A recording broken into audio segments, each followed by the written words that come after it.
La verdad es que esta es una charla que voy a dar con ustedes que no le he dado antes, así que en cierta forma es una prueba. Voy a estar testeando eso y sobre todo voy a estar tomando muchas de las cosas que ustedes me digan, pero debo decir que son temas que venimos conversando entre nosotros desde hace largo tiempo.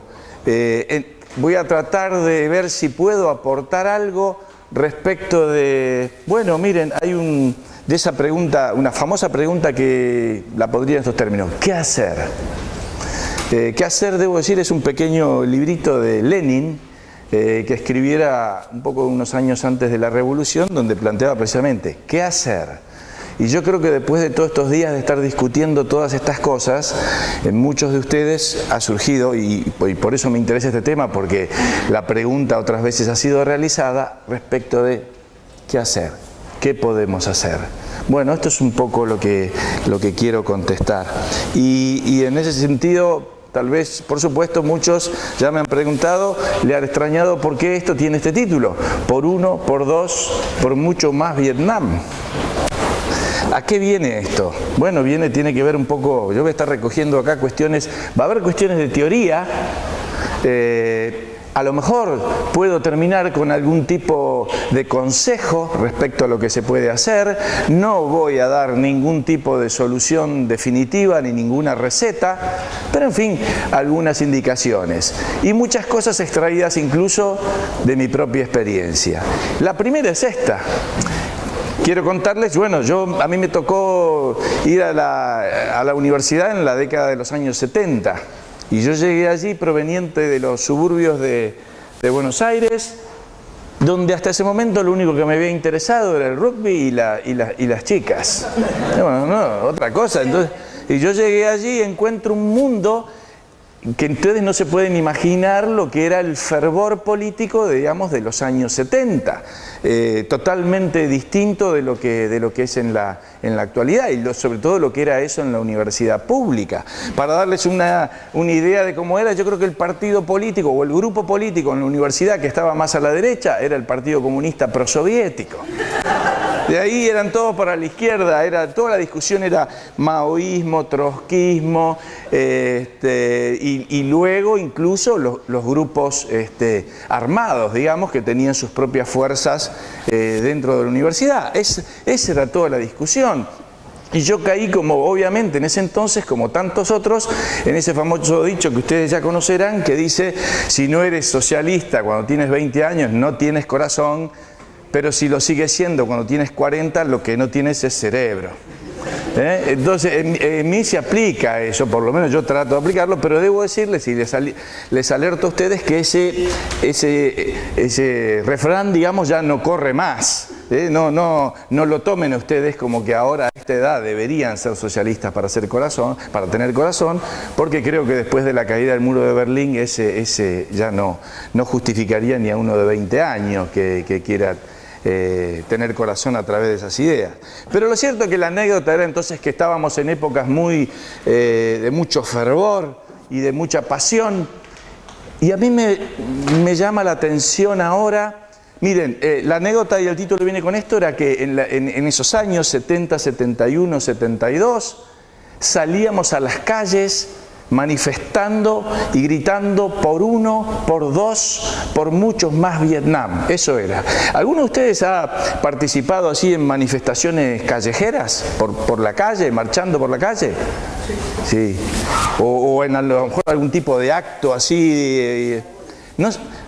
Habrán reconocido, digamos, un poco la sensación que genera estar en el medio y gritando algo, ¿no es cierto? Y vos vas caminando, esa sensación de multitud, parece que te llevas todo por delante, parece que te da la adrenalina, yo creo que empieza a hacer un fuerte efecto. Y ahí salíamos nosotros por las calles de Buenos Aires a cantar por uno, por dos, por mucho más Vietnam. Era la época en la cual obviamente los Estados Unidos bombardeaban Vietnam, estaba en todo ese proceso.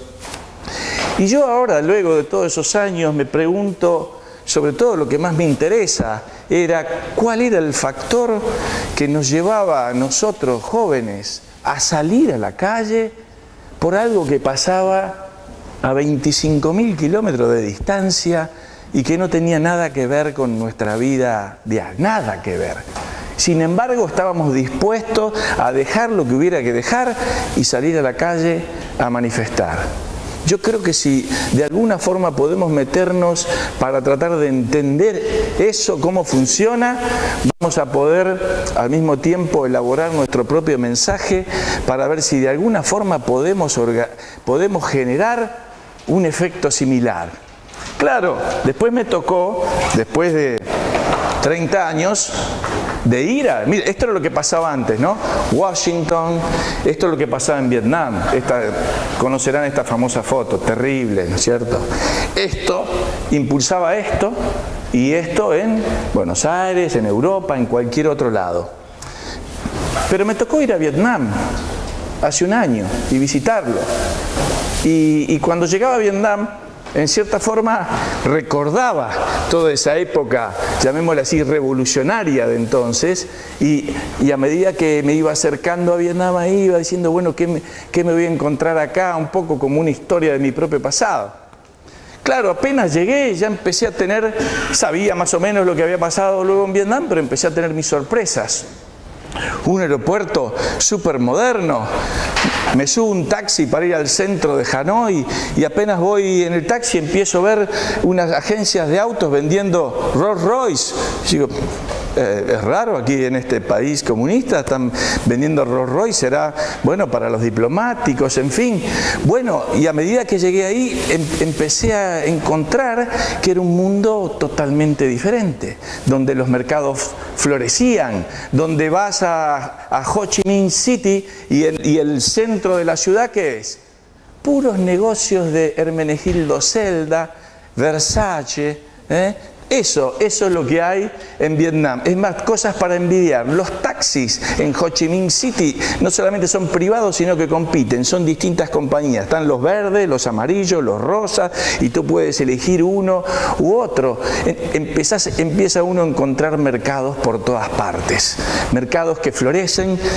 Las motos parece que las regalaran, porque cientos de miles de motos son todas Suzuki, Honda, etcétera. No solamente en esa época venía el año nuevo lunar, que es el que ellos festejan. La ciudad estaba totalmente engalanada de flores y de maceteros de flores. ¿Y qué decían los maceteros de flores? Eran esponsoreados por McDonald's, Burger King, Popeyes, Dunkin' Donuts. Esos eran los que adornaban, digamos, Ho Chi Minh City, alrededor del Museo de la Guerra, donde te mostraban las peores barbaridades que se hayan podido hacer. Vietnam era una cosa totalmente distinta. Vietnam, incluso si miras el índice de libertad económica, está por arriba de la Argentina. Así que en cierta forma regresé y dije, bueno, reivindico esa frase, por uno, por dos, por mucho más Vietnam. Ojalá que la Argentina se empezara a parecer a Vietnam. Al menos yo me encontraba allí y podía cambiar dólares por dong, que es la moneda local, sin que nadie me preguntara nada. Y fácilmente tengo que volver a mi país y no me dejan hacer eso. Y si me agarraran, supuestamente iría preso. Digamos, bueno, estamos aquí. Ahora empiezo a añorar el comunismo prácticamente viendo eso. Bueno, pero el asunto es, y a lo que nos lleva para esta conferencia, es que fíjense que aquel Vietnam, el de la guerra, sacaba gente de todo el planeta a manifestar. Y este Vietnam de hoy, que es el Vietnam moderno y de las oportunidades comerciales, ¿quién va a hacer una marcha por eso? Nadie. No vamos a salir ahora a decir, vamos a salir por Vietnam, porque fíjate cuántos negocios se hacen en Vietnam. No moviliza a nadie.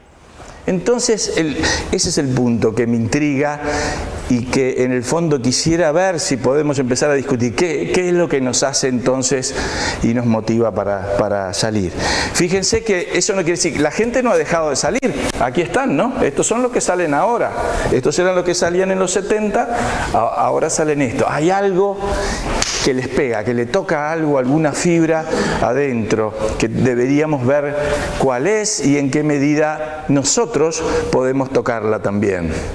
No digo que yo sepa cómo, no sé cómo. Si lo supiera, lo hubiera hecho y en vez de estar acá estaría con ustedes gritando por las calles de Lanzarote, pero no sé. Pero vamos a ver algunas cosas. Voy a empezar, ya dije que tengo cuestiones bastante teóricas aquí y algunas un poco menos. En el fondo, todos los que estamos interesados es en cambiar las cosas. Venimos aquí porque tenemos un cierto sentido de que las cosas no nos gustan como están y que queremos cambiarlas. Es decir, en términos más académicos, digamos, estamos interesados en el cambio institucional. Queremos hacer algún tipo de cambio institucional. Entonces, lo que quisiera primero explicar y comentar aquí es, bueno, ¿cómo se produce el cambio institucional?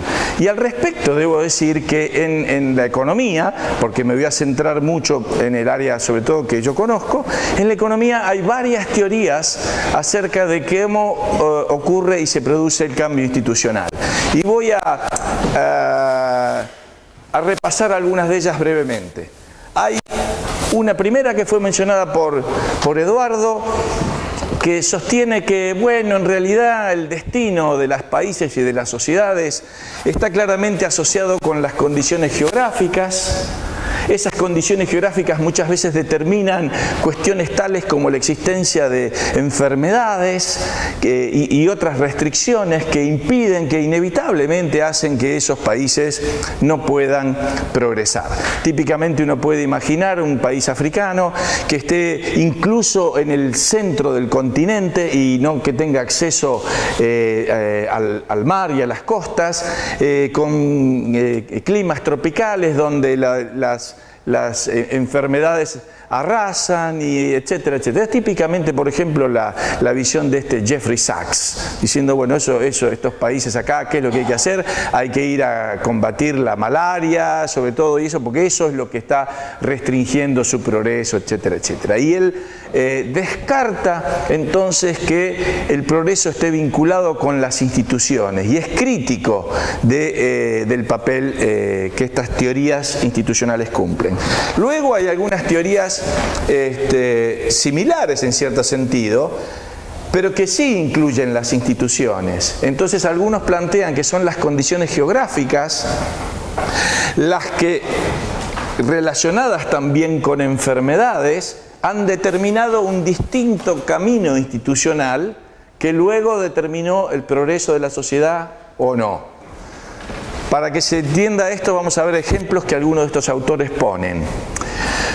Cuando los belgas llegaron al Congo, se encontraron con un clima inhóspito para ellos, tropical, caluroso, enfermedades, mosquitos. No era un lugar para quedarse, era un lugar para extraer. Entonces, ¿qué es lo que hicieron? Establecieron allí unas pocas bases y una economía extractiva. Entonces empezaron a sacar o minerales o esclavos. Los esclavos, de hecho, ya existían antes. Ellos le tomaron el negocio al rey que existía en ese momento, que tenía sus esclavos, y dijeron, bueno, ahora son nuestros y los vendemos en otro lado.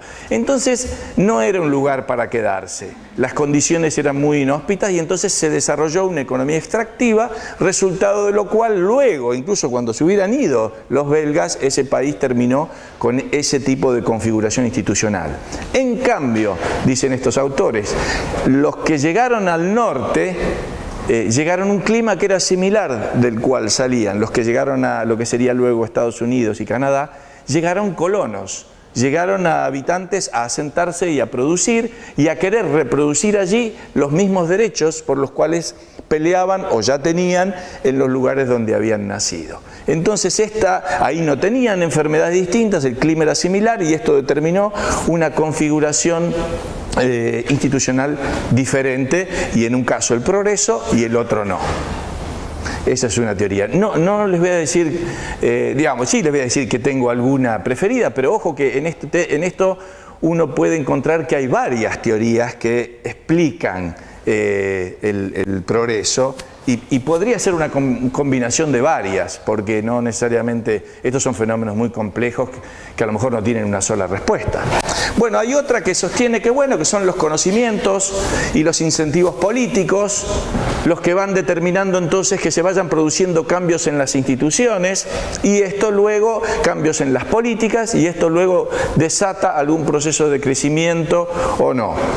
Interesante, pero es sobre todo una teoría que predomina en este sentido, o desarrollada mucho por los organismos internacionales, porque en cierta forma justifican su propio papel. Si los gobiernos siguieran nuestro consejo, como por ejemplo el Fondo Monetario, Banco Mundial, etcétera, e hicieran las reformas necesarias, tenemos que generarle incentivos, tenemos que decirle te vamos a dar un préstamo si vas a hacer esto o aquello, para que luego hagan las reformas necesarias que promuevan el nivel de progreso.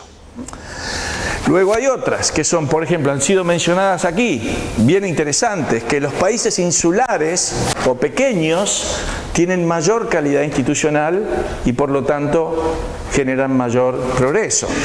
La explicación de esto sería que los países pequeños están más sujetos a la competencia, porque como son pequeños no se pueden cerrar sobre sí mismos, no pueden aislarse del resto porque no se pueden autosustentar.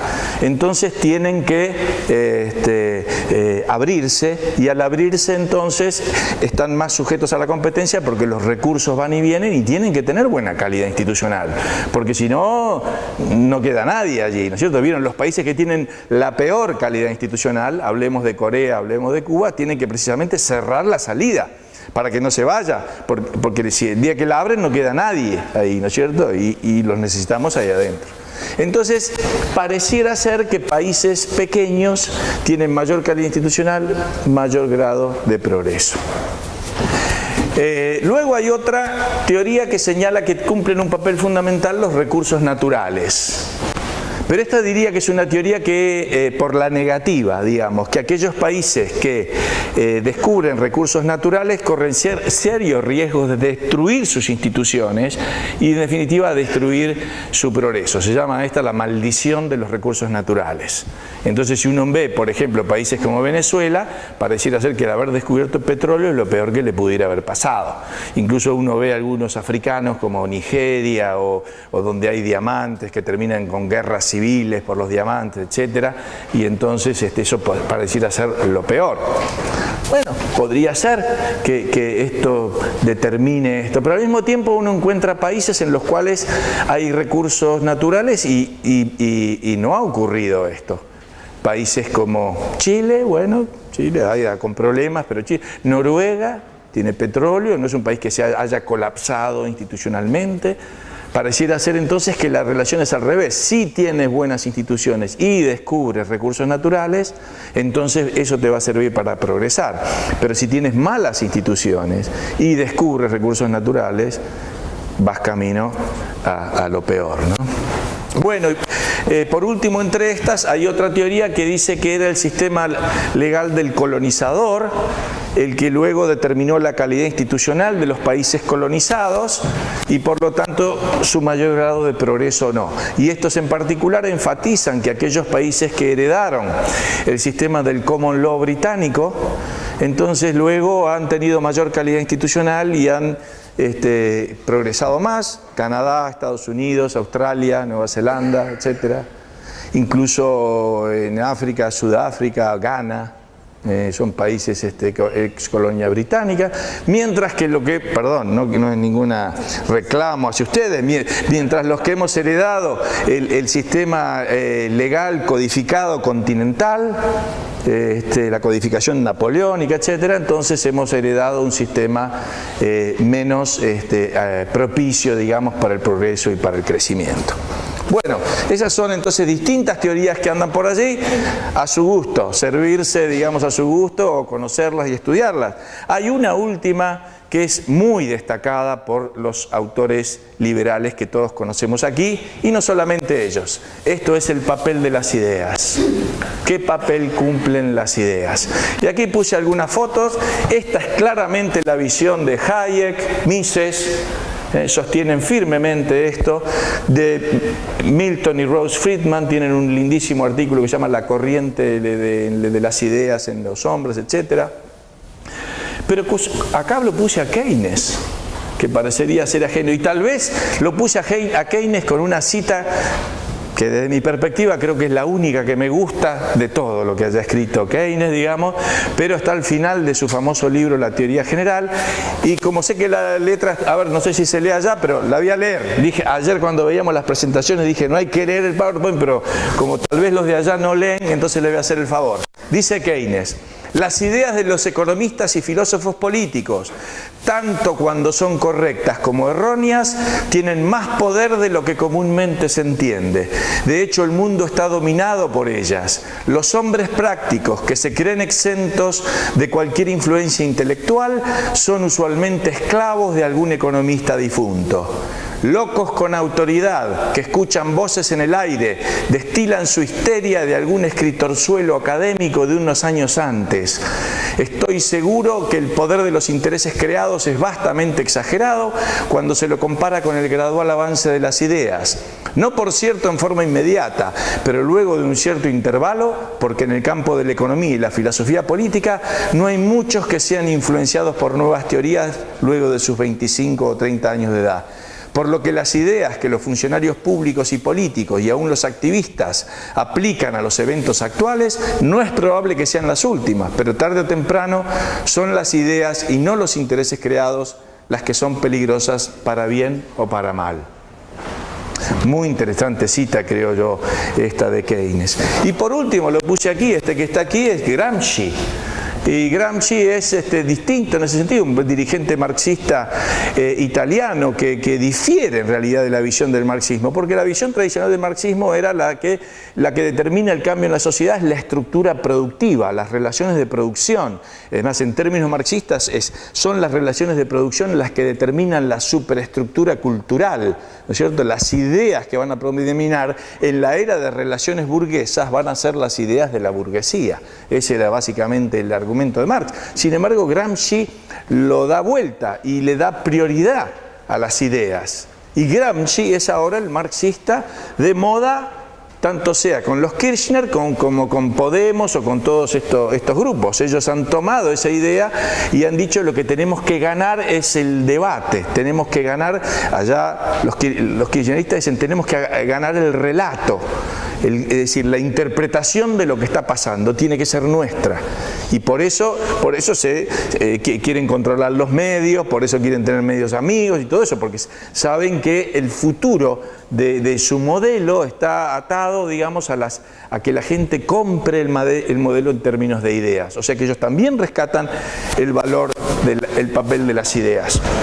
Muy bien, entonces, si vamos a ver este papel que cumplen las ideas, no solamente son ideas en el sentido de intelectualidad, son ideas también en cuanto a innovaciones que impactan a la sociedad y en cuanto a innovaciones que pueden ser tanto sociales como tecnológicas. Hay ideas que realmente cambian el mundo. Digo, pero esto no es solamente ideas en términos de filosofía política, si va a ser el anarcocapitalismo o el socialismo del futuro. No. Hay otro tipo de ideas que tienen un impacto notable. Yo puse aquí algunas nada más. Por ejemplo, la aparición de la sociedad comercial. La sociedad comercial, ¿no es cierto?, que hace una propiedad conjunta de ciertos bienes con responsabilidad limitada, un ente jurídico con vida propia. Miren, hace 500 años no existían las sociedades. Hoy, ¿cuántas sociedades puede haber en el planeta? Millones, cientos de millones de sociedades. Eso ha cambiado al mundo. Surgió más bien por una cuestión espontánea, no tenemos un inventor específico. Algunas partes de esta figura ya estaban en el derecho romano, de las compañías, pero la sociedad comercial moderna surge en el Renacimiento, digamos. Las primeras eran tal vez esa East India Company, todas esas que al principio necesitaban una aprobación del rey para existir, luego se liberan del poder y es simplemente un contrato entre particulares. Pero esta figura ha cambiado muchísimo el mundo. Luego, los instrumentos financieros, el uso de la letra de cambio y desde allí todo lo que se ha desarrollado en el mundo de las finanzas y del mercado de capitales han sido innovaciones que obviamente han cambiado el mundo. Los mercados futuros, algo mencioné en las clases anteriores. Pensemos ahora, por ejemplo, en los barrios privados. Hace 40 años no existían los barrios privados. Ahora los hay por todas partes. Incluso hay estadísticas allí que dicen que creo que como el 70% de las nuevas casas que se hacen en los Estados Unidos se hacen en barrios privados. En esta discusión que hemos tenido sobre el anarcocapitalismo, el barrio privado está ahí. Es una idea que nosotros la miramos con cariño, digamos, ¿no? Está ahí cerca. Es como un pequeño autogobierno, es como un pequeñito gobierno local. Hay algo ahí que está surgiendo espontáneamente que me gusta, que lo veo parecido a ciertas ideas que a uno le atraen. Bueno, me olvidé, las marcas, el papel que cumplen las marcas, todo lo que influencia en nuestra vida diaria. Hace, no sé, 200 años no existían las marcas, o empezaban a existir, ¿no es cierto? Y ahora están por doquier, nos envían información acerca de la reputación de cada productor, etc. Bueno, las monedas privadas, ya se ha hablado aquí de esto. Las Startup Cities se ha mencionado también. Esto es una innovación institucional todavía no implementada. ¿Qué pasa si en el futuro esto prende y se puede implementar? Bueno, Internet, las redes sociales, son todas innovaciones en el ámbito de las ideas que no son en términos de ideas políticas, pero que realmente cambian y van cambiando el mundo, ¿no? Ahora, entonces me voy a centrar un poco en esta teoría acerca de que son las ideas y los valores los que determinan el rumbo hacia dónde va la sociedad. Entonces quiero investigar un poco cómo funciona esto. Y viniendo de la economía, perdonen que haga esto, pero lo voy a utilizar en términos de un mercado. Voy a suponer que existe tal cosa como un mercado de ideas. ¿Y cómo funciona ese mercado? Bueno, hay varios autores, estos liberales, que han puesto algún tipo de metáforas. Bueno, un mercado funciona con su oferta y su demanda. ¿Quiénes son los que ofrecen? A los que ofrecen los vamos a llamar emprendedores de las ideas. Son aquellos que desarrollan nuevas ideas, que proponen ciertas interpretaciones y están permanentemente ofreciendo ideas aquí y allá. ¿Quiénes demandan? Los demás, los que queremos conocer qué es lo que está pasando, lo que queremos aprender algo, somos demandantes de ideas. Podríamos hacer nuestras curvitas de oferta y demanda, no lo voy a hacer por el momento, pero algunos autores, Hayek por ejemplo, utiliza la metáfora de que es un mercado en realidad, sobre el cual voy a ahondar después, en cierta forma que tiene ciertas características, es decir, que las ideas surgen muchas veces en algún punto, puede ser académico, puede ser, y caen como una gota en un estanque y luego se van extendiendo a círculos cada vez más amplios y se van generalizando. Ahora, eso nos lleva y nos plantea un dilema a todos los que estamos involucrados en ese mercado de las ideas, porque nosotros estamos en ese mercado. Ahora, en este momento, digamos, yo estoy del lado de la oferta, ustedes están del lado de la demanda, pero van a salir de acá y ustedes van a estar del lado de la oferta y habrá otros del lado de la demanda y así sucesivamente uno está permanentemente en esos dos lados.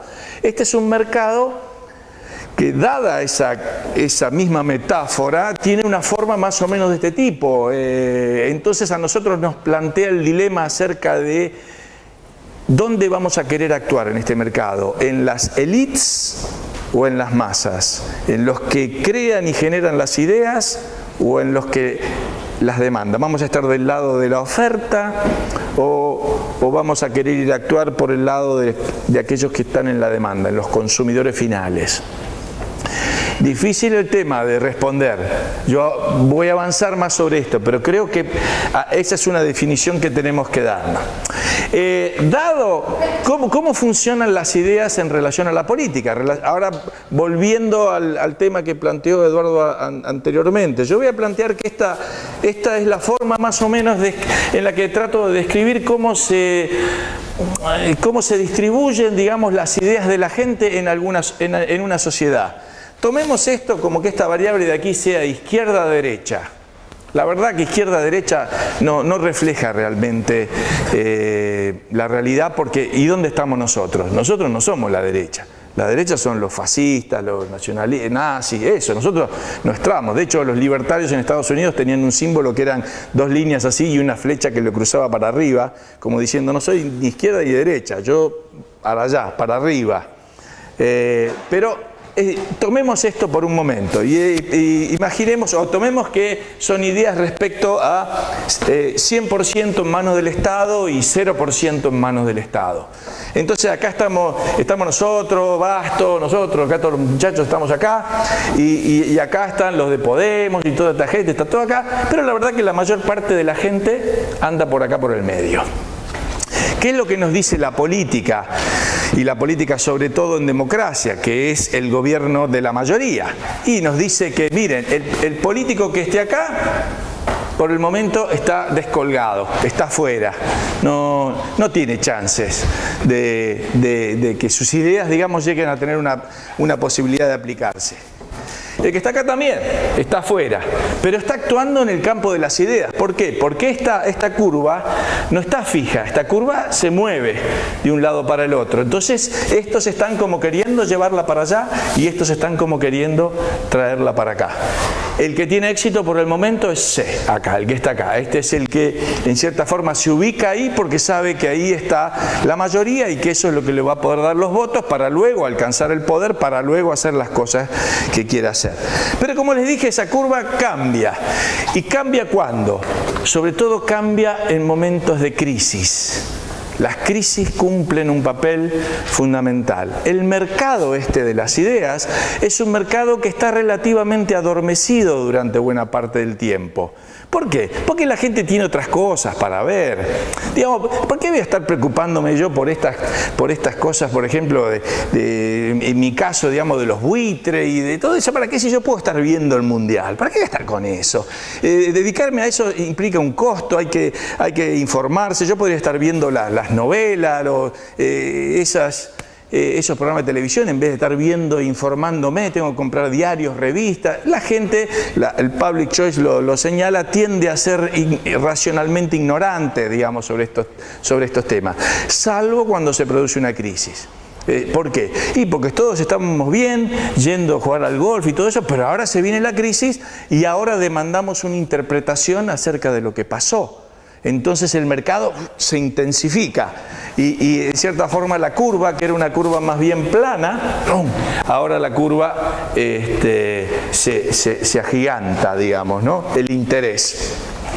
Y esto permite entonces que en ese debate de ideas, ahora alguna idea, la gente está demandando ideas y los emprendedores de ideas ahora se dan cuenta que tienen un mercado intenso, entonces ahí están ofreciéndolas y saben que aquel que tenga, si quieren en términos marketineros, digamos, el producto que más se venda, ese va a poder tener éxito. Puse un ejemplo que fue mencionado aquí antes, que es el de Richard Cobden, el que organizó ese movimiento para abolir las tarifas arancelarias, digamos, en Inglaterra en el siglo XIX, mediados del siglo XIX, quien finalmente tuvo éxito, sobre todo porque se produjo una terrible tragedia que era la hambruna brutal que determinó entonces la necesidad inmediata de abrir las barreras para que ingresara alimento importado, digamos, y productos agrícolas importados. Entonces la crisis hizo posible que en este caso esta propuesta tuviera éxito. Le voy a poner ahora un ejemplo de la Argentina para que veamos un poco cómo se relaciona esto.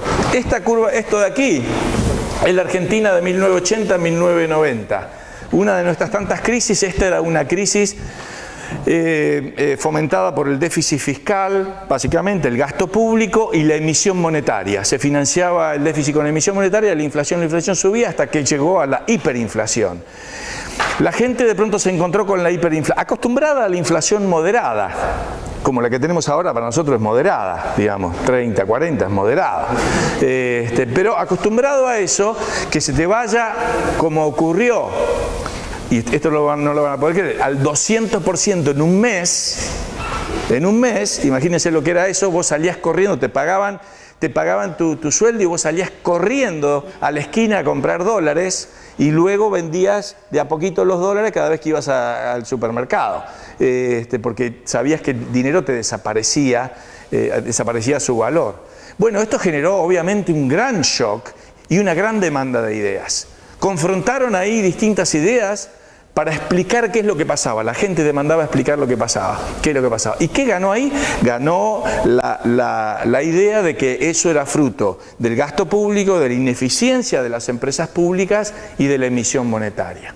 Como esa idea ganó, la columna se desplazó para acá. Y tuvimos como resultado de eso los 90. Tuvimos privatizaciones, tuvimos esa convertibilidad de atar el peso al dólar y la inflación pasó de 4.000% anual a 1% en un año, y esas ideas florecieron y se impusieron. ¿Por qué? Porque en la discusión de ideas acerca de cuál era el origen de la crisis, esta visión había ganado. Pero esta gente, como son los políticos, siguieron gastando, siguieron endeudándose y produjeron otra crisis, produjeron la del 2001 y 2002. Y en este caso la columna se vino para este lado. En el 2001-2002 se enfrentaron dos interpretaciones de la crisis. Una que dijo, bueno, esto es fruto del gasto, del endeudamiento, default. Y otra que dijo, no, esto es... ¿Quién estaba en el ministerio? Estaban los mismos de los 90. Esto es el Fondo Monetario, el neoliberalismo, el consenso de Washington, etc. En el debate de ideas, esta interpretación ganó, la columna se vino para este lado y lo tuvimos a Néstor, Kirchner, Cristina y todo lo que vino acá. Fíjense que los políticos, además, siendo hábiles, el que en la anterior estaba acá, en los 90 se vino para este lado. En los 2000 se vino para este lado.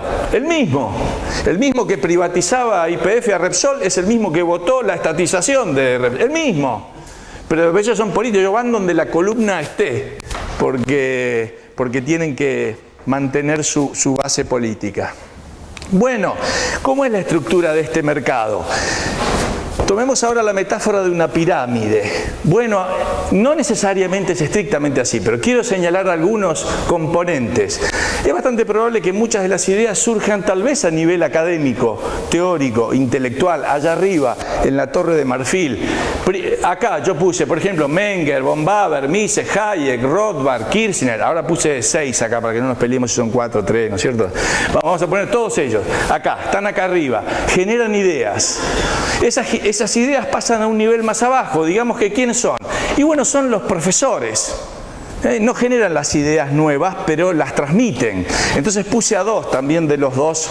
Hice esto sobre todo basado en los Estados Unidos, aunque para que no nos metamos en cuestiones históricas, porque conozco menos la situación, pero puse a Peter Boettke y a Peter Klein. Uno dirige George Mason y otro dirige el Mises Institute, ¿no es cierto? Bueno, pero los dos son profesores. Huerta de Soto, Rodríguez Brown, Bastos, Castillo, Capella, acá todos estamos en ese nivel, digamos, en el cual tomamos las ideas de estos y las transmitimos aquí en conferencias, clases, etc.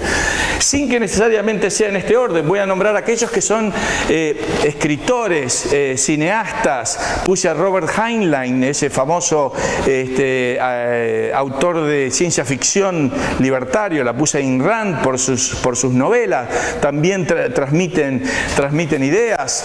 Luego puse a quienes dirigen think tanks, Ed Feulner, que dirige el Heritage Foundation en Washington, Ed Crane, que dirige el otro, Cato University, y después los de aquí, Gabriel Calzada en Lamarro, o Rayo, Merino, etcétera, están acá en esa función de gestión de estos think tanks, están por acá. Después puse políticos, bueno, Ron Paul o Rand Paul, digamos, son políticos que, de nuevo, reciben ideas tanto sea de estos académicos como de los literarios o del cine o de los think tanks, y luego actúan ante la población también transmitiendo ese tipo de ideas. Puse el periodismo. No sé si lo ubican, John Stossel, famoso libertario periodista, y lo puse a Díaz Villanueva, ya que es nuestro famoso aquí, periodista, acá. Después puse también, volviendo a estos emprendedores innovadores. Doug Jackson es el que creó el e-gold, que era un austríaco que terminó preso por querer crear una moneda de esas virtuales. Pero lo puse a un Zuckerberg también, que tal vez no sabe nada, a lo mejor de de los libertarios, pero creó Facebook y con eso también está revolucionando e incluso ayudando a cambiar países como los árabes, que se comunicaron todos a través de Facebook para hacer esas revoluciones. Están los empresarios también que, si bien no actúan directamente en el campo de las ideas, las financian. Entonces puse aquí a John Templeton, que tiene una Templeton Foundation y ha financiado cantidad de institutos de este tipo, a Charles Koch, de los hermanos Koch, que son los que financian, entre otras cosas, al Cato y al Tea Party, y puse finalmente al señor que se llama Pierre Goodrich, que muchos no lo conocerán, y no lo mencioné el otro día con los austríacos, pero que lo menciono ahora, que es el que financió Liberty Fund, y Liberty Fund es una impresionante organización que organiza coloquios sobre ideas liberales y libertarias, coloquios académicos en muchos lugares del mundo y que imprime libros baratísimos en inglés y que están online también en su página. Todos los clásicos libertarios están allí e incluso van a avanzar ahora a hacerlos en castellano, así que si les interesa les recomiendo muchísimo esta página. Y luego un movimiento a nivel popular, como un ejemplo podría ser el del Tea Party, es decir, más hacia acá abajo. En fin, esta vendría a ser un poco una descripción de la estructura, si ustedes quieren, del mercado de las ideas. Un mercado de las ideas que funciona más bien como un orden espontáneo, como Hayek los describe, ¿no es cierto? Va cambiando, acá hay ciertos productos que se van imponiendo y otros no, etcétera, etcétera, en la competencia en el mercado. Ahora, pareciera ser que luego, si bien hay un tal predominio de las ideas, tampoco yo quiero, como lo hace Keynes allí, descartar totalmente los intereses, porque los intereses presentan restricciones a la aceptación de ciertas ideas, y en particular en el Estado. Porque para que el Estado acepte una idea es muy difícil, a menos que no sea porque va en función de sus intereses. De los intereses del Estado, de los funcionarios del Estado o de los políticos. Entonces, si bien podemos comprender el mercado de las ideas como un orden espontáneo, sepamos que ahí nos vamos a encontrar con un orden que está sobre todo basado en los intereses del político que quiere reelegirse, del político que quiere hacerse millonario o lo que sea. Entonces, ahí es donde se nos presenta el problema para que las ideas de pronto prendan. Y tiene que darse esa constelación de los planetas en los cuales se alinean de una forma que permite ese cambio. Yo puse, esto que puse acá abajo de Bitcoin, lo puse por un ejemplo que se me ocurrió. ¿Cómo sería posible, por ejemplo, que en la Argentina se aceptara el Bitcoin? Bueno, yo me imaginaría legalmente, ¿no es cierto? Me imaginaría una sola forma, que de pronto vayan y le digan a Cristina, mira, si aceptás el Bitcoin, le pagás a esos bonistas en Bitcoin y no le pagás a los buitres y nadie te la puede embargar, nadie te la puede interferir. Entonces vos salís y decís, contra el imperialismo de los buitres, nosotros Bitcoin. Y nosotros atrás, sí, vamos Cristina, con eso que yo hacía los gritos. Ella ni se dio cuenta, a lo mejor, porque lo único que quería, estaba cegada con esta gente, y se dio esa constelación de intereses que a lo mejor, ahí, ¿quién te dice? No digo que vuelva y empiece a proponer esto, vamos a ver si... No creo ni que me escuche, pero en fin, tal vez digo, muchachos, arreglen esto y páguenle bitcoins a los buitres y listo, y se acabó, en fin. Pero eso tiene que darse para que la reforma prospere. Luego, esto nos plantea a nosotros el tema entonces, a nosotros, a ustedes, a mí, ¿dónde actuar? ¿Dónde actuar? ¿Qué deberíamos hacer? Bueno, empiezo por acá. Este señor es David Ricardo. Y David Ricardo es famoso por su teoría de las ventajas comparativas. Y yo digo, cada uno de nosotros tendría que tratar de descubrir cuál es su ventaja comparativa. No podemos hacer todo. En algo sí podemos ser comparativamente mejores. Ese es el argumento de David Ricardo para explicar el comercio internacional, pero explica muchísimas cosas más. Por lo tanto, nosotros deberíamos decir, bueno, ¿cuál es mi ventaja comparativa? La academia, dar clases, escribir libros. Es la educación, perdón, es ir a enseñar, es eso lo que es mi ventaja comparativa, es trabajar en un think tank porque me interesa investigar y desarrollar propuestas, soy bueno para la prensa, para medirme y para actuar en los medios de prensa. Esto plantea otro dilema para nosotros. ¿Deberíamos nosotros ser los periodistas que tengamos impacto? ¿Deberíamos ser los Carlos Rodríguez Brown o los Jiménez Los Santos, por ejemplo? ¿Deberíamos ser nosotros? ¿O deberíamos ir a los periodistas que ahora ya tienen ese impacto y tratar de convencerlos hacia nuestras ideas? No sé, hay que ver cuál es nuestra ventaja comparativa. ¿Somos mejor? ¿Tenemos esa capacidad de atraer la atención de multitudes en los medios, en la radio, en la televisión? No sé. ¿Somos buenos desarrollando redes sociales? ¿Somos buenos en la política? ¿Somos buenos para negociar, para hacer todas las cosas sucias que hay que hacer en la política? Puede ser, también. ¿Somos empresarios innovadores? Como el de Wikipedia, ¿no? El de Wikipedia, ¿cómo se llama? Jamie Wales habla de Hayek y de los órdenes espontáneos cuando habla y explica cómo se desarrolló Wikipedia. ¿Somos eso? ¿Así es como vamos a aportar estas ideas y a cambiar el mundo? Somos activistas de la sociedad civil en general, actuamos en fundaciones aquí, allá, en movimiento de esto, lo que sea, no sé. Cada uno, creo que nosotros debe tratar de descubrir si es que nos interesa entonces dónde está nuestra ventaja comparativa para actuar en este mercado que es muy complejo y sofisticado. Ahora, y para terminar, el punto es, esto es dónde actuar, pero la pregunta es, hay otra pregunta anterior, tal vez, que yo le he dado por supuesto aquí, pero no está, pero es, ¿debería actuar? ¿Y hasta dónde? Bueno, para actuar en principio, voy a dar algunas sugerencias, para actuar en el mercado de las ideas. Yo creo que en toda discusión, incluso en las que hubo ayer, no digo que esto sea, no soy un experto en esto, pero tengo una intuición de que habría que actuar de esta forma. De que como visión general habría que primero señalar qué es lo que no funciona y luego plantear qué es lo que funciona. Es decir, primero yo tengo que destruir lo que no funciona. Y si vamos a hablar, por ejemplo, de las pensiones, yo tengo que hablar hasta el cansancio de las pensiones estatales y del mal que eso va a generar. Solamente cuando esa pared se derrumba, entonces yo digo, y esto es lo que hay que hacer. Porque si no, me han pasado muchas veces, y ustedes lo habrán notado acá, si yo salgo en la discusión hablando del anarcocapitalismo, la discusión se centra en el anarcocapitalismo. ¿Y cómo va a ser eso? ¿Y cómo vas a enfrentar al que te quiere invadir? ¿Y cómo vas a...? No, primero yo tengo que destruir lo actual. Esto no va por esto, el Estado monopólico.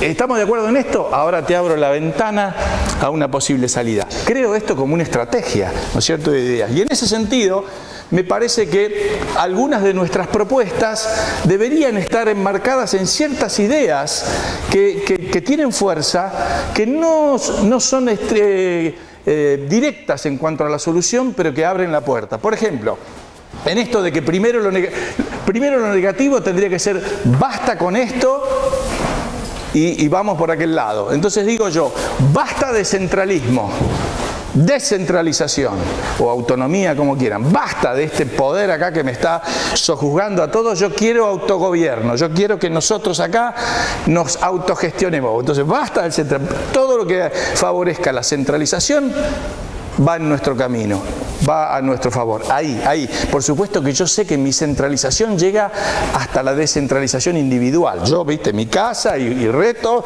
yo acá. Pero todo lo que favorezca de ese lado. Lo mismo que decir, bueno, basta de coerción.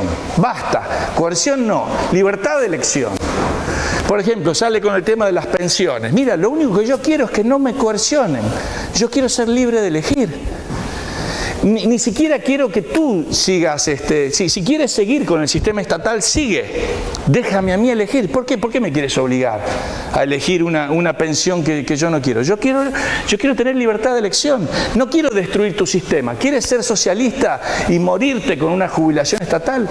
Muérete con esa. Pero no me lleves a mí. Lo único que estoy pidiendo es que me des la libertad de elegir. Nada más. O que diga, bueno, basta de impuestos para financiar sus gastos, los gastos de ellos, o basta del capitalismo de amigos, basta. Vamos a tener nosotros más oportunidades, vamos a tener nosotros derecho de propiedad para los pobres, no negocios para los ricos. Bueno, en fin, pensar cuáles son esas consignas, digamos, que podrían movilizar a la gente, planteando ciertos principios que sabemos que llevarían al tipo de sociedad que nosotros queremos. Y por último, por eso puse aquí esto, los All Blacks, hay que tener propuestas y hay que tener equipos. Hay que desarrollar las propuestas. ¿Cómo se va a reformar las pensiones? Hay que estudiarlo, hay que ver el proceso, hay que ver cómo serían las dificultades que presentan. Recuerden que ayer mencioné algo, si vos pasás de un sistema de reparto a uno de capitalización individual, desfinanciás el sistema en forma inmediata, porque los aportes empiezan a ir a sus cuentas individuales y ya no van a pagar la jubilación. ¿Qué vas a hacer con eso? Tenés que dar una respuesta, ¿no? En términos técnicos hay que desarrollar la propuesta de cómo sería. Y luego hay que tener la gente que sería capaz de hacerla y de llevarla adelante. Es decir, estas son las ideas y esta es la gente. Rayo sería el ministro de Economía. Ahí está, él, ahí lo tenemos. No quiere, renuncia. Vamos a cerrar el ministerio entonces. Si Rayo no quiere, cerramos, vamos a un nivel más abajo. Vamos a tener una secretaría, entonces, algo, no sé, pero tenemos a la gente. Sabemos qué hacer y tenemos a la gente que está dispuesta a hacerlo. Bueno, entonces eso en cuanto a las ideas. Ahora nos queda pendiente el otro tema, que es entonces si deberíamos hacer algo. Porque la teoría económica, y vieron la conferencia de María, nos dice que hay una clara tendencia a ser free rider. Es decir, ¿por qué actuar en esto si yo puedo ser free rider? ¿Para qué voy a salir a la calle en Venezuela? ¿Para que me maten? Si me quedo en mi casa, a lo mejor los venezolanos que salen a la calle cambian la sociedad y yo recibo igual eso, sin tener que arriesgar mi vida en las calles. Entonces, pareciera ser que la racionalidad económica nos dice que hay que hacer free riders. Entonces, ¿conocen esta foto? Sí. Algunos sí. Yo digo, ahora vamos a avanzar en esto, porque hay algo ahí, es como lo de Archie, ¿viste? Hay que buscarlo, Archie. Hay que ser free rider. Bueno, yo veo que hay gente que no lo es, como ese que hay. Están todos así, pero ese está con los brazos cruzados. Si yo fuera un free rider, entonces debería decir, bueno, yo me quedo en mi casa y si ese cambia algo, entonces, bueno, igual me beneficio. Pero si todos pensamos así, no hay ninguno que actuaría de esta forma. Sin embargo, no es lo que uno ve. Uno ve gente que dice, yo no voy a ser free rider y actúa. Y pongo algunos. Ellos, los del otro lado, por ejemplo, lo hacen ¿por qué?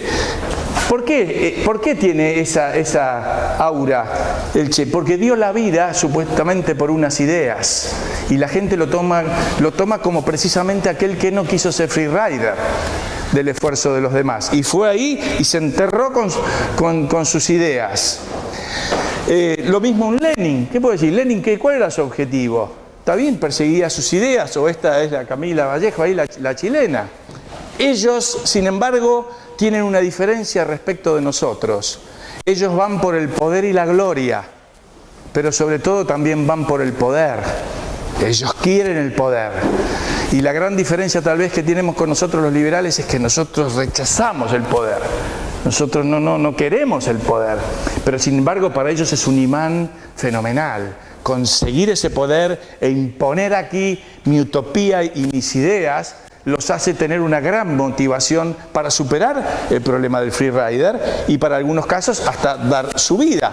Acá puse otros ejemplos. Bueno, el de V de Venganza, ¿no es cierto? Bueno, ¿por qué hacía eso? Porque tenía ciertos valores. Nosotros no nos moviliza tanto el poder, sino que nos moviliza, por un lado, un cierto grado de utopía, por otro lado, los valores. Tampoco queremos, y en ese sentido vamos en desventaja, tampoco queremos imponerle ninguna utopía a nadie. Estos otros quieren el poder para imponer su utopía.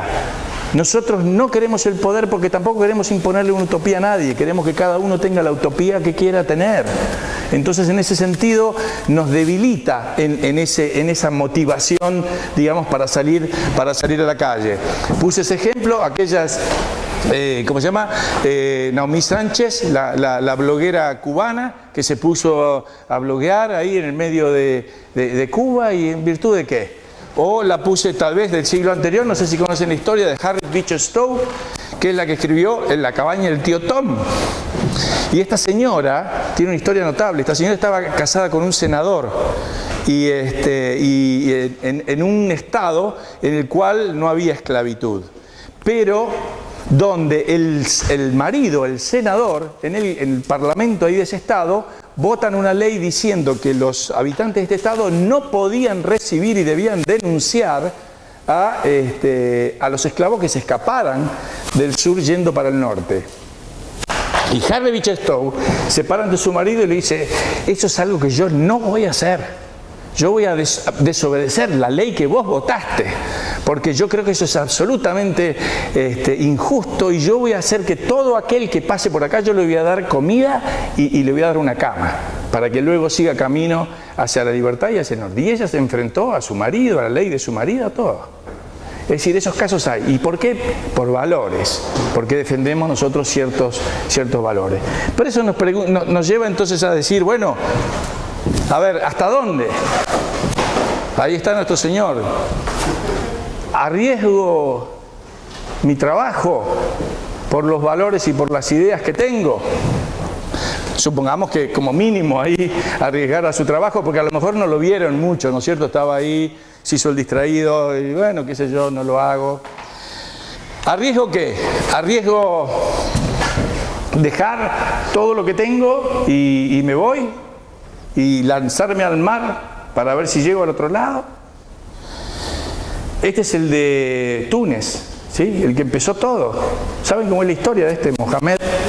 Es que él iba con un carrito siempre ahí al mercado, y con ese carrito que informalmente vendía cosas, sostenía a toda su familia, a su madre, a sus hermanos, a todo. Y que un día, entre tantas otras cosas, viene el funcionario del gobierno y le saca el carrito y toda la mercadería y todo lo que tenía. Él se quedaba sin nada, porque se lo llevaron porque era ilegal. Bueno, la circunstancia estaría tremendamente tensa en ese momento, pero este muchacho lo que hizo fue eso. Y al hacer eso desató la rebelión en Túnez, y pocos meses después de haber hecho esto, el gobernante se tenía que ir. Claro, es una decisión, es un costo. ¿Hasta dónde? ¿Arriesgo esto? ¿Hasta dónde? Todos conocemos esto, ¿verdad? En fin, no voy a dar una respuesta hasta dónde, porque eso dependerá de las circunstancias, dependerá de cada uno. No hay que inmolarse incendiándose, tampoco, porque uno también está generando, en buena medida, generando mucho dolor y pena en los que quedaron también. Pero simplemente quiero que esto nos sirva como conclusión y como recomendación final. Mínimamente no seamos free riders. Listo, gracias.